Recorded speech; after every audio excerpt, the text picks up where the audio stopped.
Hello everyone, welcome back to Al Sarkari. Today we will discuss 27 Jan newspaper, society and social issues. सड़क दुर्घटना को कम करने के लिए नई तकनीक विकसित की गई। हम देखते हैं कि अगर 2022 और 23 का डाटा देखा जाए तो देखा गया था कि 4 लाख के आसपास एक्सीडेंट होते हैं, जिनमें से 1,60,000 के आसपास मृत्यु हो जाती है और 40,000 ऐसे होते हैं जिनमें नियमों का या तो पालन नहीं किया गया है, या फिर तनाव के कारण, या फिर कुछ ऐसी स्थिति होती है जिसके कारण वो हादसे हुए होते हैं।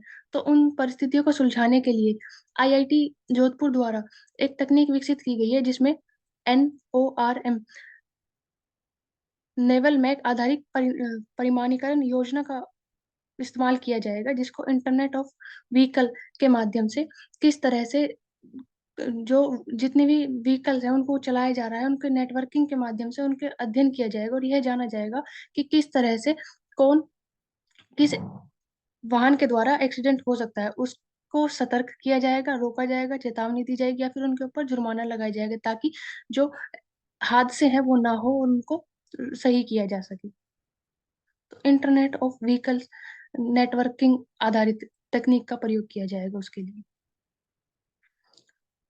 कल्पमेदा संतोष जीवन के उद्देश्य का दरवाजा खोलता है, क्योंकि सिवाय संतोष के उस दरवाजे की और कोई कुंजी नहीं हो सकती।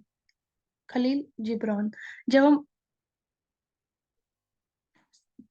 संतोष जीवन के उद्देश्य का दरवाजा खोलता है, हम कोई भी कार्य आरंभ करते हैं तो उसके लिए हमें पेशेंस होना, या फिर जितने टाइम के लिए भी हमें करना है, हमें कंटिन्यू उसके अंदर बने रहने के लिए जरूरी है कि धैर्य हमारे अंदर होना। तो इसीलिए किसी भी कार्य को करने के लिए या फिर उसे कंप्लीट करने के लिए हमारे अंदर पेशेंस का होना जरूरी है। मानसी, आपको ऐड करना है इसमें कुछ? आंचल। संतोष जीवन के उद्देश्य का दरवाजा खोलता है। संतोष मतलब कि पेशेंस एंड जस्ट पुटिंग और एफर्ट्स इनटू इट, क्योंकि सिवाय संतोष के उस दरवाजे की और कोई कुंजी नहीं है। तो यहाँ पे हम बात कर सकते हैं कि पोस्ट इंडिपेंडेंस इंडिया की जो जर्नी रही वो यही दिखलाते हैं। पहले हमने स्ट्रक्चरली चीज़ों के ऊपर फोकस किया इन टर्म्स ऑफ आज जो हम वर्ल्ड की 5th लार्जेस्ट इकोनॉमी है, तो वो भी यही दिखाता है संतोष जो रहा, जो चेंजेस हमने किए। एंड इसके अलावा हम कोविड-19 का भी एग्जांपल ले सकते हैं, संतोष और जो डेवलपमेंट रहा कोविड-19 वैक्सीन का। हाँ, सेटिस्फेक्शन और पेशेंस दोनों का होना जरूरी है उसके लिए, तभी, क्योंकि संतोष के सिवा उस दरवाजे की कोई और कुंजी नहीं है। तो जो भी कर रहे हैं हम उसके साथ सेटिस्फाई होना जरूरी है।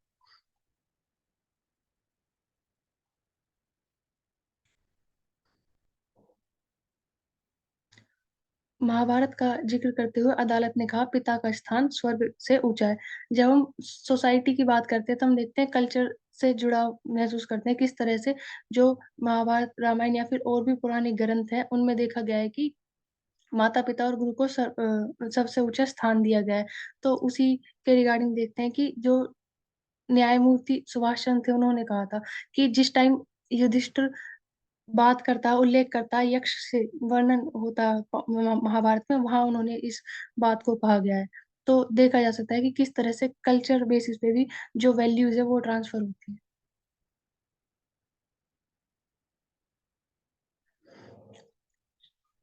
96 करोड़ नागरिक वोट डालने के पात्र।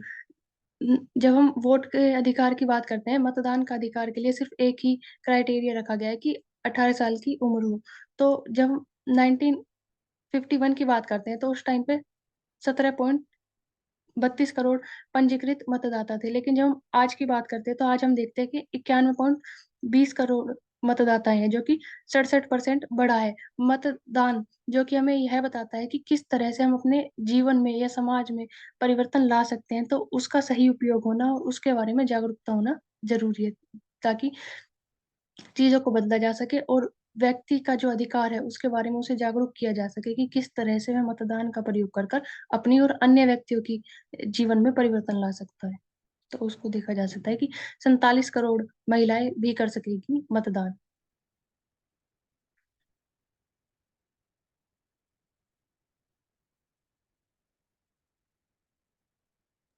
Okay, starting with internal security. So when we talk about the Union Territory of Jammu and Kashmir, so here the LG, he was addressing on the celebrations of Republic Day. So the keywords is ending the proxy war of the neighboring country, and we'll talk about the terror ecosystem. So that entire ecosystem, when we talk about the trainings being provided to the terrorists, to the non-state actors across the line of actual control. So here the role of locals, the role of youth becomes important in fighting against terrorism, because they're connected with the ground situation, उनको पता है actually, and they can help in dealing with the militancy also. देखा जाता है कि the households, they provide them the space to live. So उस case में हमने अभी कुछ दिन पहले बात भी करी थी कि सेंसस भी कराया गया फॉर दैट.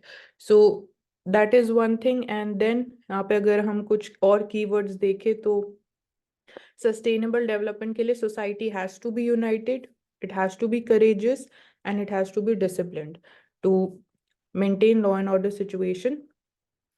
एंड इसमें और जो इम्पोर्टेंट एस्पेक्ट्स हैं दैट, सो अर्बन टेररिज्म की जो हम बात करते हैं तो these keywords are also visible urban and rural areas of Jammu and Kashmir. So the roots of terrorism has penetrated up to that level. But we are seeing with socio-economic development, the policies, the effective implementation, even that is helping. So we are trying to ensure that employment is available. We promote more tourism there, and tourism can be promoted if there is law and order. And after the abrogation of Article 370 also, which was abrogated in 2019, so we see that gradually the UT is coming back on the track of development, and there are less number of incidents of stone pelting. And when we also talked about local level pe, the elections were held, and the role of local जो भी मैंने mention किया, तो उसमें there is this एक system है where locals they are provided training. अगर suppose they discover कोई ऐसा attack होता है, terrorist attack होता है, militancy केस में कोई incident होता है, तो till the time the security forces reaches, so locals can handle the situation. So they are provided that training also. We can move to the next article. So tribal students after Delhi Darshan. So on the Republic Day celebration, उनका कहना ये है कि it is very polluted, but despite that also so many places to see. So they have, for the very first time, they have come out of their tribal hamlets. So हम ethics की case study में बात भी कर रहे थे about education, rote learning. So यहाँ पे एक important sentence है which can be used in introduction also, कि success and education, they are connected to the progress of the country. So education and even reaching, whether that is available, accessible, affordable in the last mile in the tribal regions or not. So that is also one of the key factors in this. So Eklavya Model Residential Schools, which is dedicatedly specialized in providing education in the tribal areas. So these were the students who visited Delhi. And geographically, Koli Hills area of Eastern Ghats. So this is important from the perspective of geography. So we can move to the next article. In terms of technology, so we are seeing, कल भी हमने artificial intelligence की बात करी थी, कुछ areas repeated है, like India के जो new projects हैं, AI sovereign and compute AI. तो यहाँ पे यूरोपियन यूनियन का हम फिर से देख रहे हैं कि there is a shift. मतलब अगर हम जनरली बात करते हैं यूरोपियन यूनियन की, तो they are associated with the technology regulation. Now they are focusing upon AI innovation, जो कि वेस्टर्न कंट्रीज लाइक US ज़्यादा फोकस करते हैं AI इनोवेशन पे. यूरोपियन यूनियन, यूरोप ज़्यादा फोकस करते हैं regulation and citizen protection of their rights and data. तो European Union AI act has been passed. इन ये वर्ल्ड का one of the most comprehensive law है to regulate the AI. So computing capacity या compute, this is among the most important elements of building a large artificial intelligence systems. So this is the keyword, ये हमने कल भी बात करी थी. And so Europe, which has so far regulated technologies from human rights first approach. So this is the exact approach which they follow. So these are, we can talk about the shifts which are happening as far as AI is concerned. Talking about Aadhaar, so Union government makes it clear कि Aadhaar firstly proof नहीं है citizenship का, and neither of the birth date also. So देखा जाता है like Election Commission of India use करता है, it accepts the Aadhaar card as a proof of date of birth for enrolling the people to cast their vote. So EPFO, it is not accepting Aadhaar as a proof of birth. And so this is clear, क्योंकि important एक aspect ये है कि आधार जो है it is also available to the foreign national also, foreign nationals भी Aadhaar card अपना बनवा सकते हैं if they are eligible to obtain, अगर उन्होंने they have been staying in India for 180 days. So that is why it cannot be used as a proof for citizenship. So we can remember this. And UIDAI, unique identification authority of India, इसमें हम बात कर सकते हैं latent recruitment की जो हम बात करते हैं. सो that is also one of the examples, and also one of the examples of the digital public infrastructure of India, and it is a 12-digit ID card. So it is a proof of uniqueness and आपका residence. But different government agencies, they accept it often as a standalone basis also for any citizen establishing their identity. So अब ये एक uniform जो government ने clear बोला है कि citizenship के लिए भी यूज नहीं कर सकते हो, ना ही for your birth date. So it has helped in good governance, in ease of again availing the benefits of different schemes. जो हम बात करते हैं even direct benefit transfers, and we were talking about this in the context of even the MG Narega scheme also. So Aadhaar has been made mandatory for that. So these are the respective dimensions for this. Okay, can move to the next one.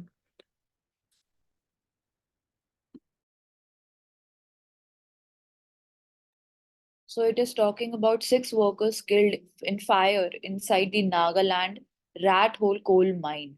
तो rat hole coal mining के बाद हम यहाँ पे कर रहे हैं, ये इंसिडेंट अगर हुआ है वोखा डिस्ट्रिक्ट ऑफ नागालैंड में, and it will not be the last if government does not take stern steps for scientific mining.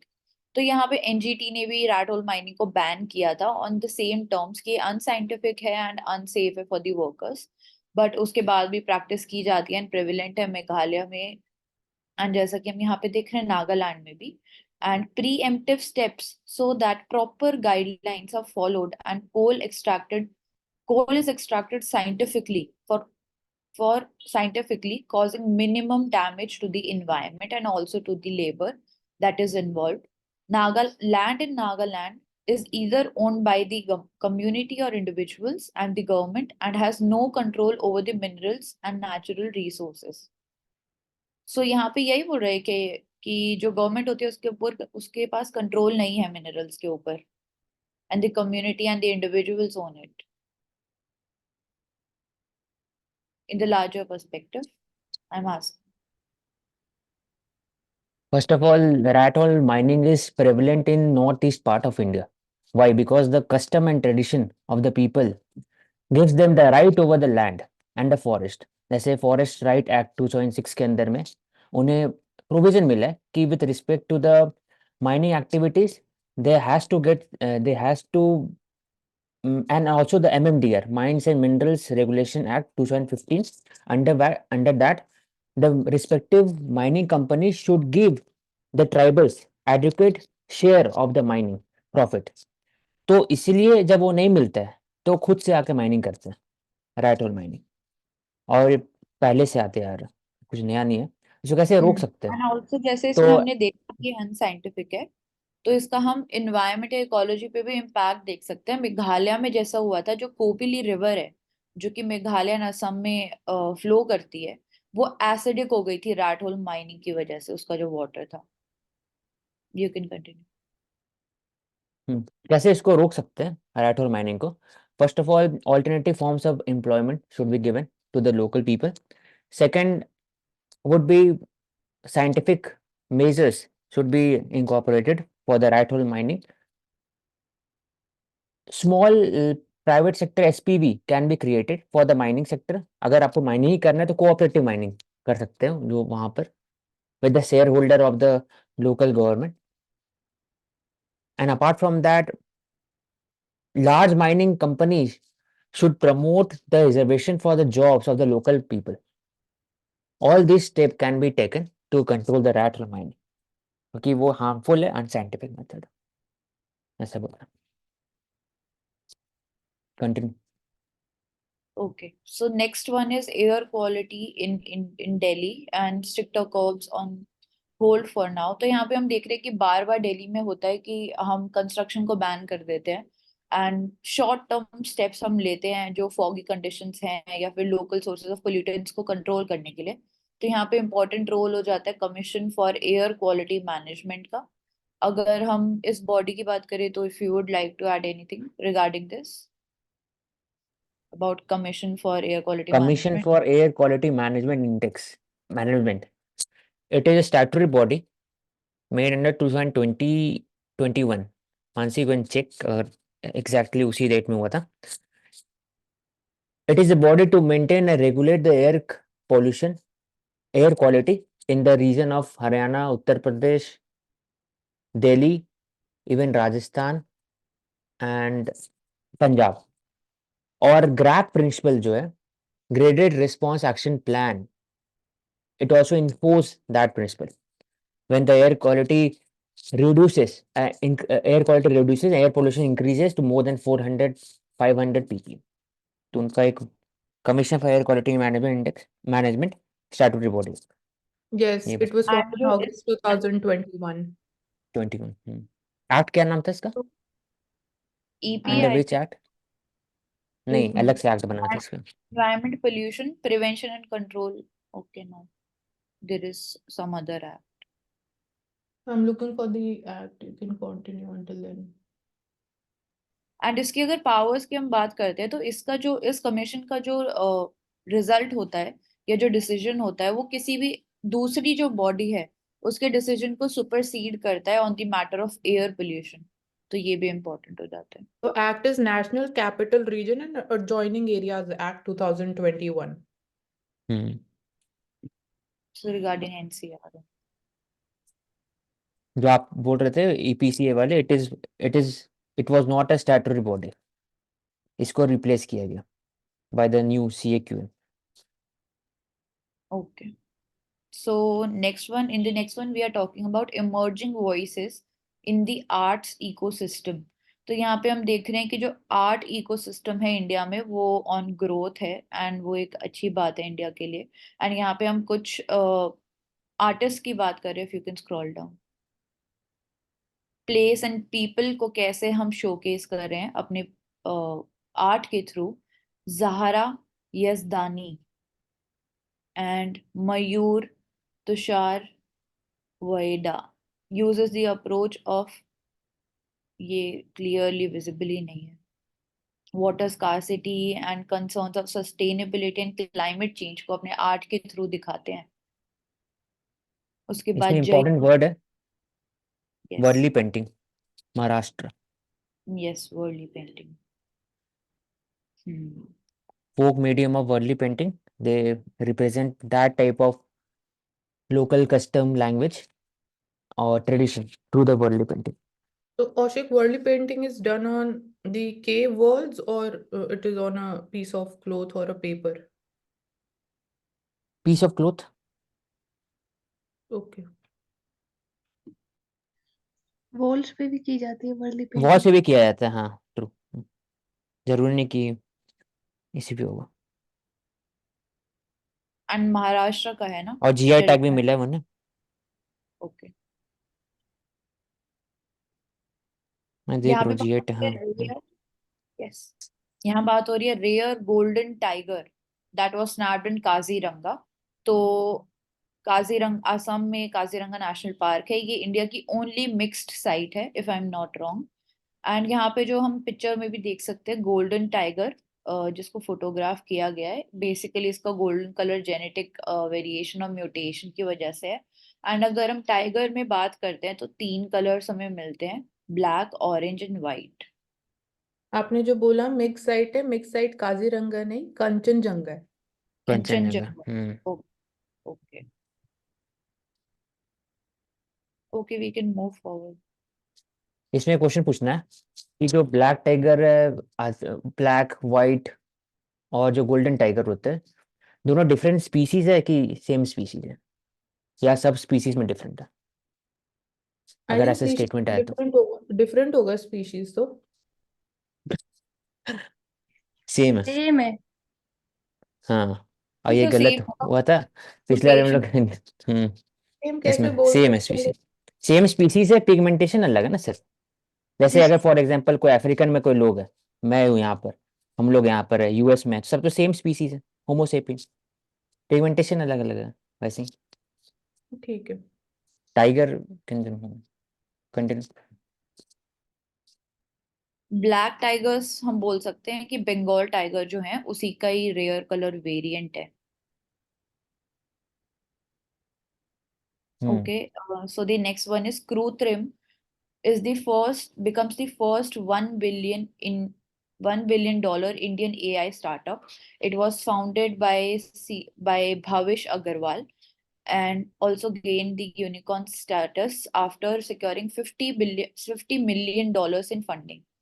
So it became the first Indian AI startup to gain $1 billion valuation, and So it Corona, was how will you define a unicorn? जिसका जो turnover है that is $1 billion I think उसको Market unicorn. valuation, turnover नहीं, market. Market value. Turnover बहुत ज्यादा होता है, $1 billion. Market value one हो सकता है, $1 बिलियन मार्केट वैल्यू है, लेकिन $50 मिलियन टर्नओवर है, ऐसे पॉसिबल।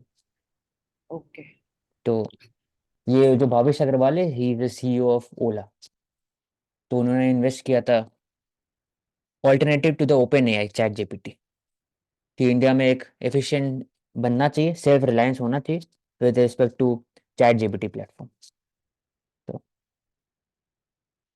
तो यूनिकॉर्न्स के ओपन लिए क्या सोर्स अथॉरिटी भी है नहीं, या स्टार्टअप काउंटिंग एक? होता है, काउंटिंग करते हैं और उसको रिपोर्ट तैयार करते हैं DPIIT। इंडिया में 100 यूनिकॉर्न शायद अभी हैं, मानसी, ओवरऑल। हाँ, इतना है। 1000 है हम्म। I think. मोर नहीं, देन दिस 1000 आपने कुछ है। बोला 100 है। एग्जैक्ट नंबर तो नहीं पता, बट डेफिनेटली मोर देन 100 तो है आराम से। नाम देख सकते हैं कृत्रिम, जो कि आर्टिफिशियल का हिंदी में मतलब है। यूनिकॉर्न स्टार्टअप है ना, वैल्यूएशन तो किसी की ज्यादा हो सकता है, लेकिन स्टार्टअप में तो 111 यूनिकॉर्न स्टार्टअप। तो ये वर्क कर रहा है लार्ज लैंग्वेज मॉडलिंग में। जनरेटिव एआई स्टार्टअप्स भी आ रहे हैं, सर्वम, एंड हम देख सकते हैं जो कि बिल्ड करते हैं system using available open source models. उसने लॉन्च किया था सर्वम ने ओपन हाथी, that is the first open source Hindi LLM, that is large language model. तो हम देख सकते हैं लोकल लैंग्वेजेस या फिर रीजनल लैंग्वेजेस को भी इंटीग्रेट हम कर रहे हैं, एंड सॉवरेन एआई जैसे हम बात करते हैं उसकी तरफ भी हम मूव कर सकते हैं। उसके बाद अगर यूरोप में हम बात करते हैं तो Mistral AI, and then also UAE में Falcon model. India with 1.4 billion people is focusing on building smaller, more cost-effective AI systems. Okay. So the next one is 4.75 trillion needed for transmission infrastructure, says PEA, by 2027 for developing the transmission infrastructure. Transmission infrastructure में आ जाएगा reactive compensation substations as per the rules drafted by Central Electricity Authority. If you would like to add anything central about, electricity authority statutory body, electricity act 2001।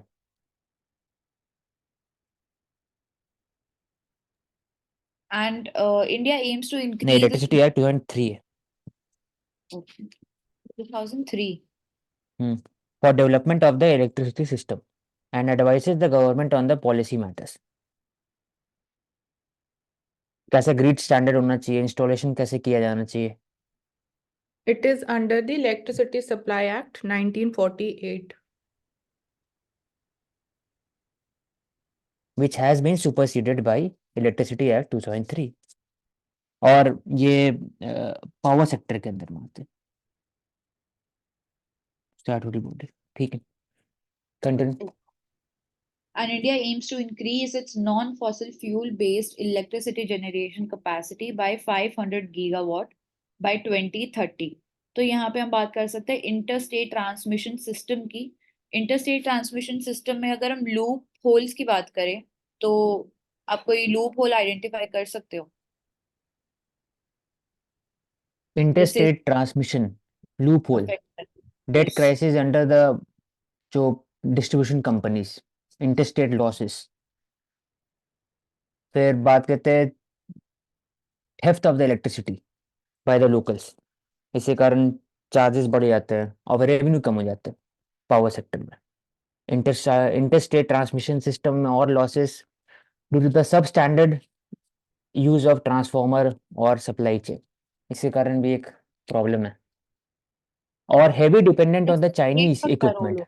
एक और एक problem है कि आपके पास जो Heavy- equipment है, इलेक्ट्रॉनिक्स है, they are mostly dependent on Chinese, imported from the Chinese, तो वहां पर सेल्फ रिलायंस बनना जरूरी है। तो ये चीज एंड इसमें स्टेट का क्या रोल होता है? इंटरस्टेट, ठीक है, इंटरस्टेट ही है। इंटरस्टेट है ना, तो सेंटर का ज्यादा उसमें रोल है। National electricity plan, hmm it is focusing on the general planning for the transmission line in India. तो ओवरऑल ट्रांसमिशन लाइन को कैसे बढ़ा सकते हैं? तो पहली बात है कि alternative form of power generation में फोकस कर सकते हैं। For example rooftop solar power mission Sarvodaya, तो renewable source of energy, so that the existing debt crisis in the power discom can be reduced. फिर ट्रांसमिशन स्कीम, इंटरस्टेट ट्रांसमिशन के लिए इसको establish कर सकते हैं। इंटरकनेक्टेड ग्रिड को स्ट्रॉन्ग कर सकते हैं। चाइनीज सेल्फ रिलायंस को कम करके पीएलआई आप सेमीकंडक्टर और बाकी इलेक्ट्रॉनिक्स में इन्वेस्ट कर सकते हैं ताकि वहां भी कम हो। तो ओवरऑल ऐसे आप इलेक्ट्रिसिटी प्लान को फॉर्मुलेट कर सकते हैं। एंड अगर हम ओवरऑल इंस्टॉल्ड पावर कैपेसिटी की बात करते हैं तो अभी भी आई थिंक हाइड्रो इलेक्ट्रिसिटी जो है वो सबसे लार्जेस्ट शेयर है उसका। Then comes the wind power, then solar power, and then biomass and other. Wind power और सोलर पावर, सोलर होना चाहिए ऊपर में हाइड्रो के बाद। सोलर चेक कर लो एक बार। ठीक। स्टोरेज की प्रॉब्लम तो फिर भी रहती है कि जो रेयर अर्थ मैटर है बैटरीज के लिए, उसको किस तरह से सोल्व किया जाएगा? अगर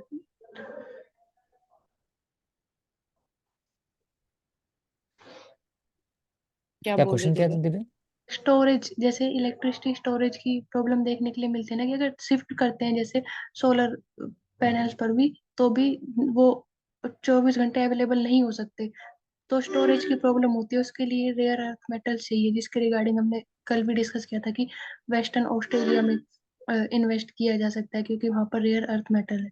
तो क्या इतनी जल्दी उसको सोल्व किया जा सकता है कि अगर इन्वेस्टमेंट भी हो जाए और मेटल भी मिल जाए तो जितनी जो कैपेसिटी है वो पूरी की जा सके?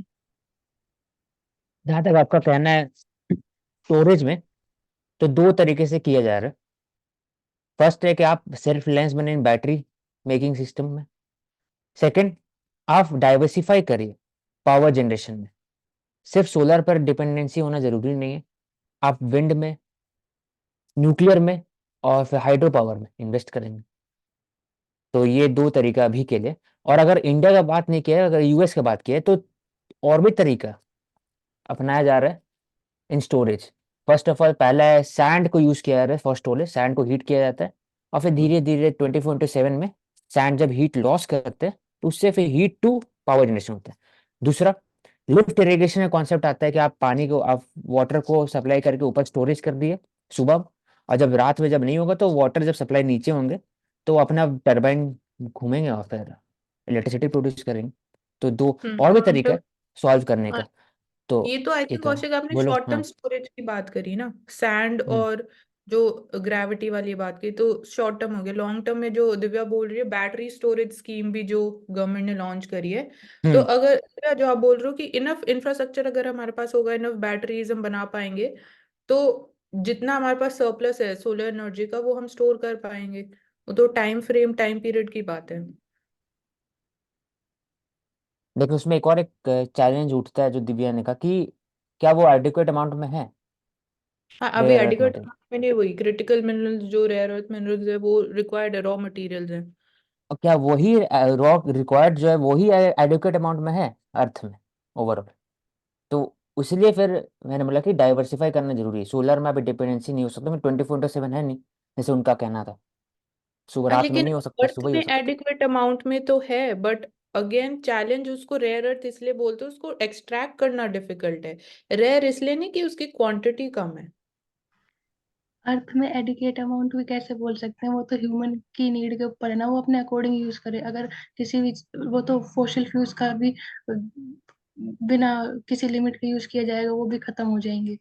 तो वो तो ह्यूमंस के ऊपर डिपेंड करता है ना।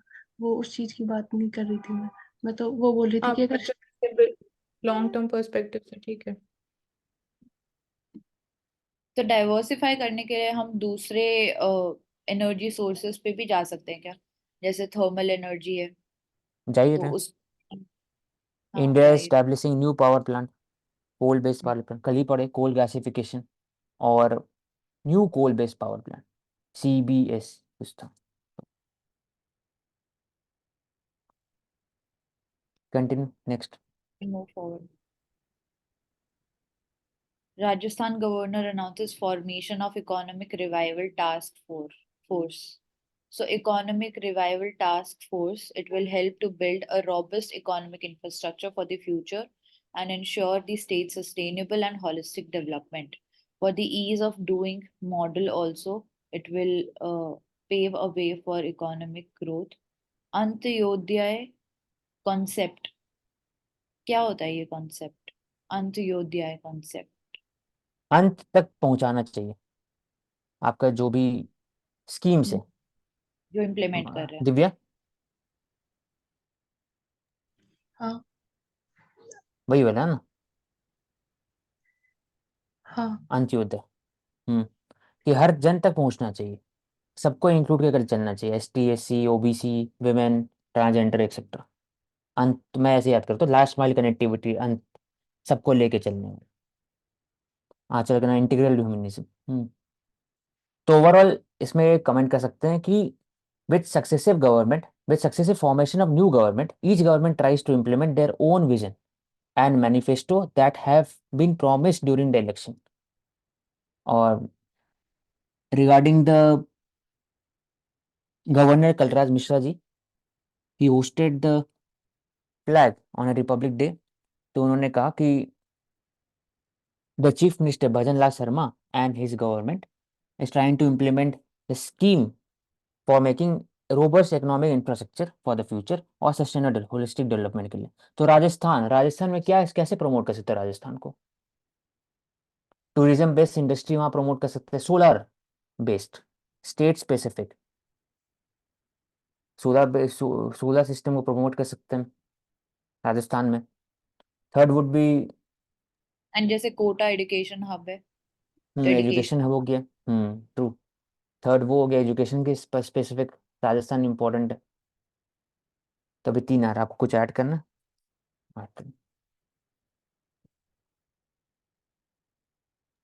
Okay, so can we can move forward. Next है Indian Patent Office has granted a record 75,000 patents in the last 10 months. The government is making it easier to do business and make it less burdensome to meet the requirements of the law and comply with the rules and procedures. So यहाँ पे बात हो रही है कि हमने record set किया है, 75,000 पेटेंट्स इशू किए गए हैं लास्ट 10 मंथ्स में। एंड जो पेटेंट एप्लीकेशन है वो इम्प्रूव हो रही हैं। तो उसकी अगर हम फैक्टर्स की बात करें कि कैसे इम्प्रूव हो रही है, तो एक तो centre of excellence in property, intellectual property भी इस्टेब्लिश किया गया था। उसके अलावा स्टार्टअप्स को सपोर्ट करने के लिए, SMEs को सपोर्ट करने के लिए हम बहुत अलग अलग इनिशिएटिव्स भी लेके आ रहे हैं। For example national research foundation भी है, उसका भी रोल R&D में आता है। उसके बाद नेशनल IPR पॉलिसी है, एंड एक निपम भी है, if I am not wrong, NIPAM. National IP awareness mission, I think. Yes. The Patent Acts is granted under Patents Act 1870 1870 है। एंड इम्पोर्टेंट इसमें रिलेटेड क्या है इंडिया के हिसाब से, इंडिया में पेटेंट ऑफिसर बहुत कम है, अवेयरनेस कम है लोगों के अंदर में। आप कुछ यूनिक प्रोडक्ट बनाते हैं लेकिन पता नहीं कैसे प्रमोट करें सोशल मीडिया के थ्रू और बाकी सब में, तो ब्रांड वैल्यू उससे कम हो जाता है। इसलिए इंडिया हमेशा फोकस करता है फॉर द पेटेंट अवेयरनेस, इसलिए आपने जो बोला निपाम वो प्ले करते हैं। Second, India talks about the compulsory licensing in the patent system under trips, जिसको बोलते हैं दोहा अग्रीमेंट, WTO के अंदर में। क्यों? क्योंकि हर चीज को आप पेटेंट नहीं कर सकते, या अगर पेटेंट करना भी है तो लोकल ट्राइबल कल्चर को प्रोटेक्ट करना जरूरी होता है। तो फॉर इसलिए वहाँ बायोपैरेसी या फिर कोई भी company, if they are using the resources of the forest, they have to give the some sort of profit and share that with the local people and tribals. तो ये पहला आ गया। दूसरा आता है with respect to compulsory licensing of the vaccination, vaccine availability at a very affordable rate during the covid, और disease के हिसाब से देखा जाए तो India wants to have a health security for all, इसलिए वैक्सीनेशन इंपॉर्टेंट है। इसलिए इंडिया बात करता है कि there should be a compulsory licensing so that the exorbitant prices and profit earned by the companies will can be covered और long term health security मिल सके। तो ये दो एक इशू है विद रिगार्डिंग एंड टू इसके पेटेंट इन इंडिया। अलावा world में सबसे हाईएस्ट चाइना के पास करते हैं, चाइना पेटेंट सॉल्व करता है। एंड इंडिया बोलो, कौन से नंबर पे आता है? जैसे चाइना फर्स्ट पे है तो। सर्च कर लो एक बार। एंड इसके अलावा मैं ऐड ऑन करना चाहूंगी कि जैसे जो लेंदी अप्रूवल प्रोसीजर्स हैं, तो उनको भी हमें जो डिलेज होते हैं उनको कम करना चाहिए, जिसके लिए हमें इंफ्रास्ट्रक्चर और जो स्टाफ है ऑन ग्राउंड और ज्यादा रखना चाहिए। हम्म हमने PTQ सेशन में ये भी कवर किया था कि ट्रेड सीक्रेट्स जो हैं they are also part of IPR। हाँ, copyright, trade secret, GI tag, industrial design और बाकी फिर पेटेंट, रॉयल्टी हो गया, बाकी सब। इंडिया 6th नंबर पे है इन दी वर्ल्ड। ठीक, we can continue next link.